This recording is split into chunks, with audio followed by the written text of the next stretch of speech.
Hello and welcome to your NUC 110 video for week number 8. I want you to review the ADS and the core spray video and PowerPoints, and then I want you to define some terms, and then how many safety relief valves are there and how many of them are part of the ADS system. And then there are 3 draw and labels. So as you go through these, make sure that you figure out the normal and alternate sources, where the vessel is, pump, injection points, all the connecting piping. So go through these different pieces and parts to make sure that you are getting the correct drawing. If you have any questions about these drawings, please feel free to bring them up in class or send an email if you're not in the in-person class, and I can help you out. So first, let's take a look at the automatic depressurization system and safety relief valves. So there's a question on the last test about safety relief valves, and basically they'll open if they see a pressure that they do not like. So if the pressure gets high enough, these safety relief valves are basically, spring operated, something like that, and they will just be pushed open if they see a pressure that is above the point that they're trying to hold at. And once they do that, the pressure will start blowing out and it'll allow it to close back. So it's part of ECCS, and it's a backup to the high pressure coolant injection system, HPSI, and its primary purpose is to depressurize the reactor. And that is going to let us put in our low pressure coolants if we cannot get our high pressure coolant in there. So LPSI, low pressure coolant injection, and core spray will be able to blow to get into the reactor once we've reduced that pressure. So we want to make sure that we don't overpressurize the system, and we want to make sure that we don't lose our fission product barrier, right? We've got the reactor intact, so we don't want to start opening holes in it, but that's exactly what this system does. So if we do open holes, we want to make sure that those holes go somewhere where we can still contain any problems that if there is, a meltdown or something. And let us inject the low pressure systems and relieve any overpressure condition during an abnormal operation. So here we are with our safety relief valves. So you can see there's quite a few of them. It looks like 11 altogether. So some of them are parts of different systems. So this is telling you which steam line that it's going off of. So they're not attached directly to the reactor, but they are attached to the steam lines, and it's before any valves in the steam line. So while they are attached to the steam line, functionally they're attached directly to the reactor, because these there's no way to close off these steam lines before it would get to these valves. Here you can see the set points for the different valves, and you don't need to memorize these, but it's just good to give you an indication. So if we get up to 1,130 pounds, some of these valves are going to open.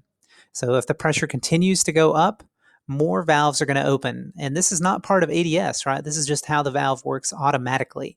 So this is not computer controlled. This is just simply looking for this pressure. If it sees 1,140 pounds, this echo valve, E echo, is going to open up. So you can see 7 of them are part of the automatic depressurization system, and then the remote shutdown panel. So if we have to evacuate the control room, we have another little panel out in the reactor building itself, and 3 of these valves can be controlled from that remote shutdown panel. So this is a great way for the reactor operators to be able to control pressure if they are not able to be in the control room because of a fire or something like that. So again, these valves operate in a few different ways, right? You can see from the control room, there's a switch, just like this, right? All of these have a switch in the control room that I can open and close. Another way that they can operate is if they see these pressures, they will automatically open. So there's a second way that we can open them. The computer with ADS, there's a third way that we can open some of these valves, right? You can see 7 of them are part of ADS, and the computer can automatically open them. And again, there's a switch in the control room. And then 3 of them are on this remote shutdown panel, which is just a little panel in the reactor building that can let us open them up. So 4 of them are going to open at 1,130 psi, another 4 at 1,140 psi, and then the last 3 at 1,150 psi. So as these pressures go up, right, and when you open 4 valves at this pressure, you would not expect it to keep going up. So it would be quite surprising to see it keep going up. But if it's a really quick spike, it might open all 11 of them in relatively quick succession.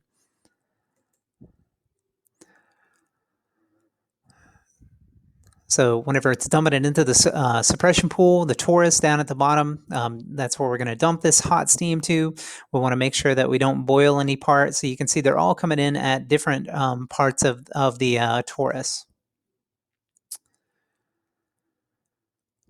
So where are the safety relief valves? So here is our reactor, then those main steam lines come off and it's attached to the main steam lines. But again, there's no way to close these, right? There's no valve between the reactor and these main steam lines. So there's a little flow restrictor, but that is not a valve. It can't be closed. It's just going to slow it down if the pipe falls off. So the 4 steam lines coming off of the reactor and it's attached right to them. And then you can see this is the MSIVs. This is different valves. So they do have an accumulator attached to them. So even if we lose our ability, right, our pneumatic air, we have a tank here of air that'll let us cycle these 5 times, or about 30 minutes total before all this air is gone.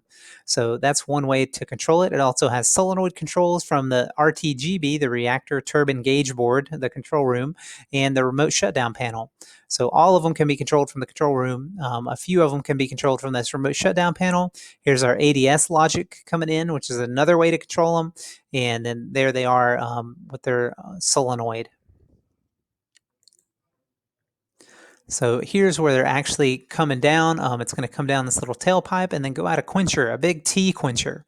So we want to distribute that heat load as best we can. We don't want one part of the torus to be very, very hot. And you can see there's lots of structural support because you can imagine if there's 1,150 pounds of steam coming out of this thing, it's going to be rocking and rolling. So there's tons and tons of structural support to make sure this thing doesn't fall apart. So there's just another angle with the T quencher, and you can kind of get an idea how big it is when you see a human in the photo.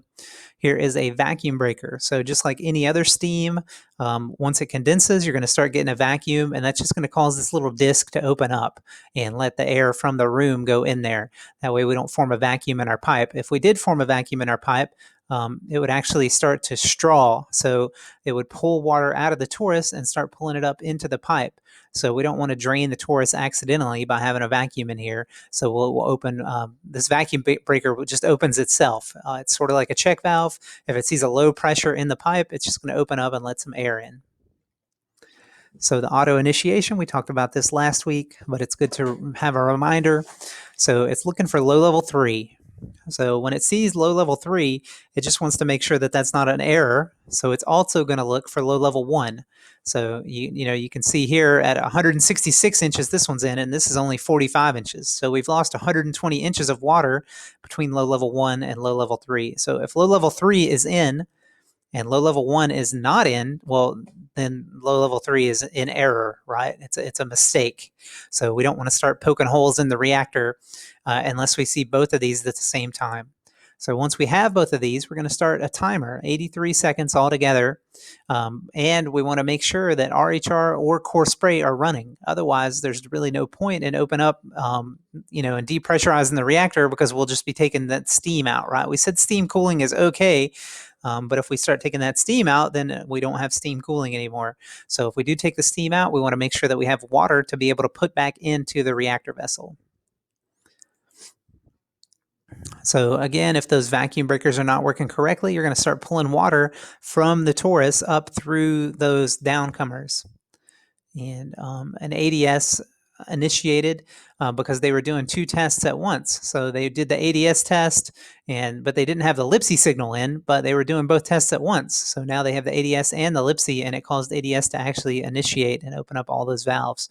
So they created a very big LOCA by doing these 2 tests at the same time and messing up the logic. So tech specs, this is the law of the land, remember that. So the government says that we need 6 ADSs, right? We have 7 altogether. If one of them is out of service, they said we have 14 days to fix it or we have to shut down. So if we start having mistakes with ADS and with one of our other systems, we got 3 days before we have to shut down. If we lose 2 of these ADS valves, we have 12 hours to shut down. So, a very, very tight time frame. Basically, you're just scramming the reactor at that point. It's hard to shut it down within 12 hours. You're going to be going very, very fast. So, and you have 150, or sorry, a day and a half to get it down below 150 pounds. So what's the purpose of the timer? So we want to make sure that HIPSI is not making up. We also want to give the guys in the control room a chance before we start poking holes in the reactor. So that's all for ADS. A great chance for you to take a break if you want one. And if not, we are going to move straight into the core spray system. So core spray is fairly simple. It's just going to take water from the suppression pool and spray it on the reactor. So that's it. It's a very, very simple system. It sucks water out of here through the pump and puts it in. No filters, no heat exchangers, nothing else. Just take water from here and put it in. So we need to make sure that we can test it. So we do have a test path. And we also have a minimum flow path. Here's the minimum flow path. So I just want to make sure that when I start my pump up, I'm not trying to, push all the water into the reactor. So when you first start it up, it's kind of like starting your car on a cold morning. You're going to let it run for a minute or two before you put it under any heavy load. So once it has made this it'll make the journey back to the suppression pool a few times, maybe run it for 2 or 3 minutes. Then we could open up all the valves and send it straight into the reactor if we wanted to.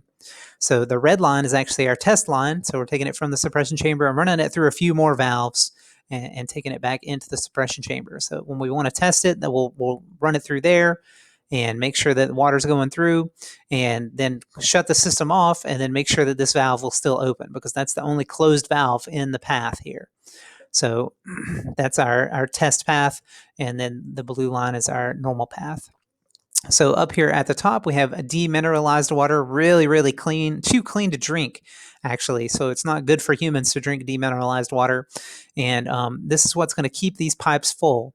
So you can imagine if the pipe was empty and suddenly I put all this water in there, thousands and thousands of gallons, right? This pump system can pump 4,700 gallons per minute, and a gallon weighs about 7 pounds. So you'd basically have a Mack truck hitting the inside of these pipes. But the way we avoid that, instead of having empty pipes, we just keep the pipe filled all the time. Even if there's leaks, this demineralized water is still coming in here and just making up for any small leaks that might be happening. That way, whenever the system does start up, we're pushing the water that's already in there, plus we're taking the new water. So that way we're not replacing air with water, which will cause the pipes to potentially break even. So pipe whip or water hammer are what those things are called. And just keeping the pipes filled make a huge difference on that pipe whip. So the purpose is just to spray water on top of the fuel to make sure that it stays cool. And it's going to remove any residual or decay heat from the core. So if you are running core spray, you've already scrammed the reactor. So you're just dealing with residual and decay heat. We're not going to be spraying water on the core and trying to make electricity with that. So we've already shut down the reactor if we are running core spray. It's for a large break, and the reason why is because it needs a low pressure. So if it's a small break, the pressure might not go down fast enough. So this is for a large break. And if there is a small break, then we need ADS to depressurize everything. So there are some other systems, and if those aren't making up the level, then again, we'll open up the ADS and start spraying this core spray water in there. We have 2 loops here, an alpha and a bravo, A and B, and they are completely independent. They have separate pumps, separate power sources. They're in different rooms. They get their water from different parts of the torus, and even where they go into the reactor, they are independent.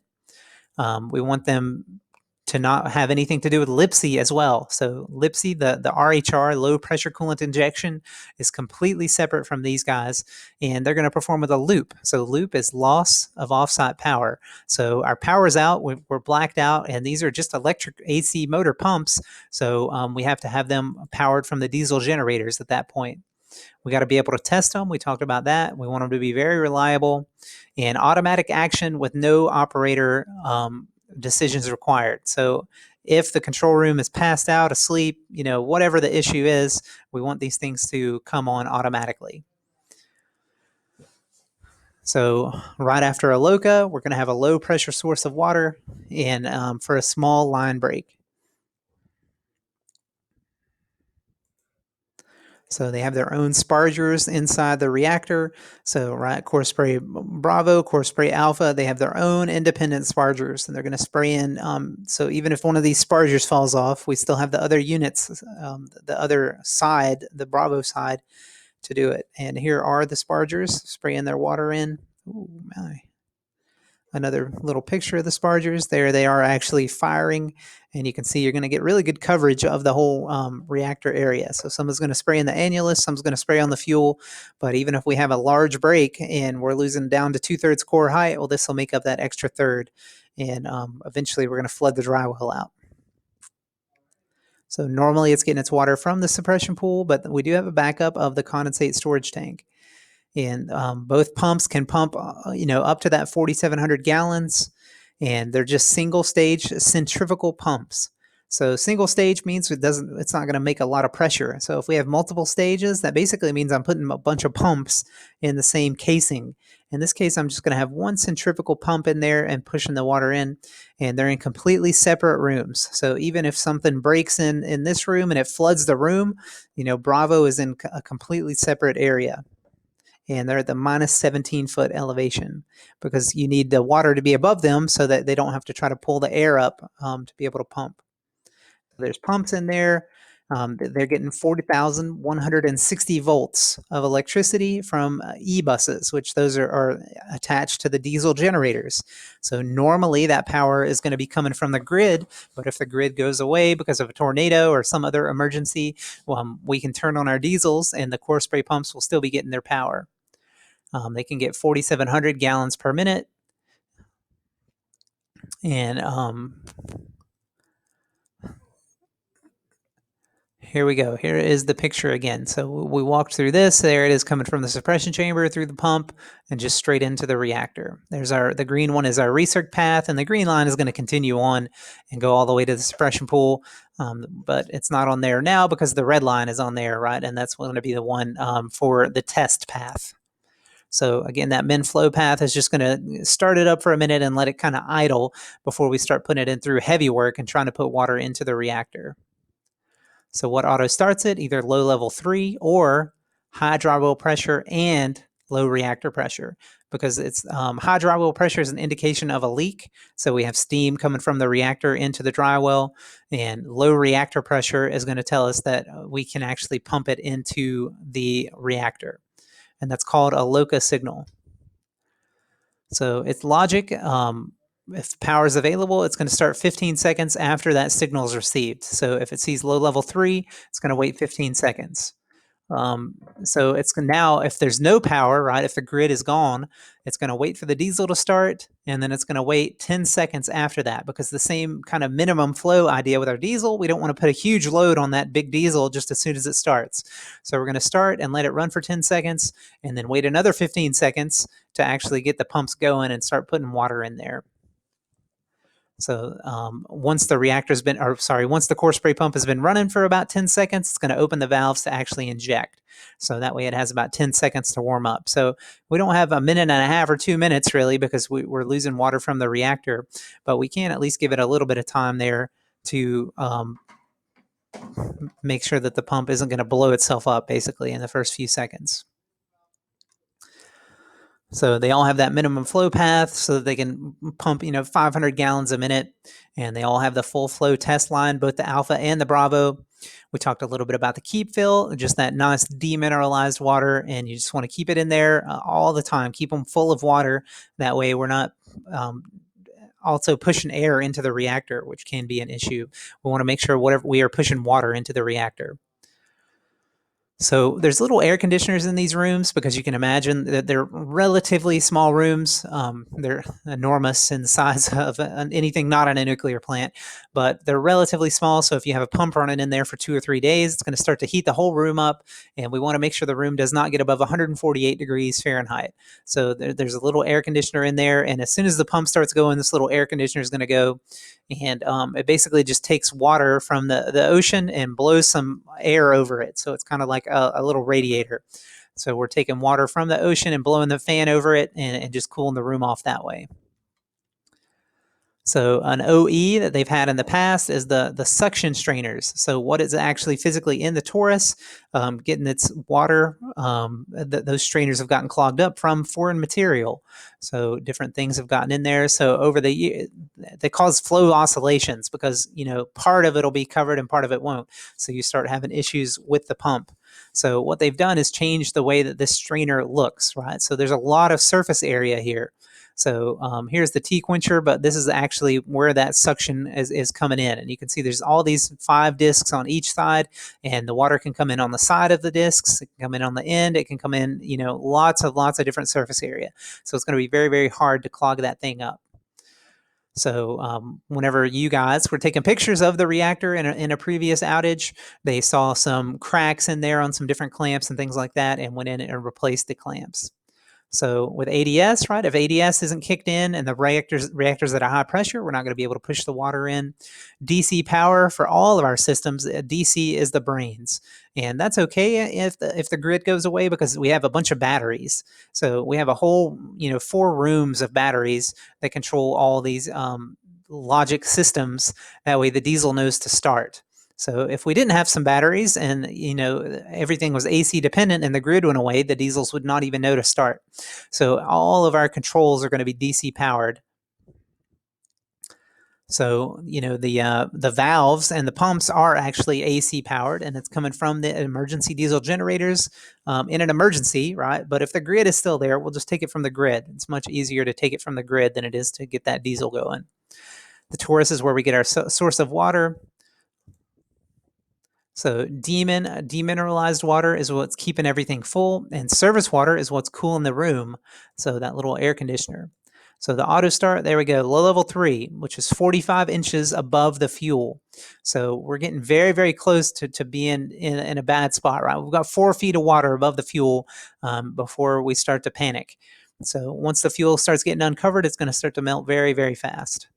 So the other signal is high drywall pressure and low reactor pressure.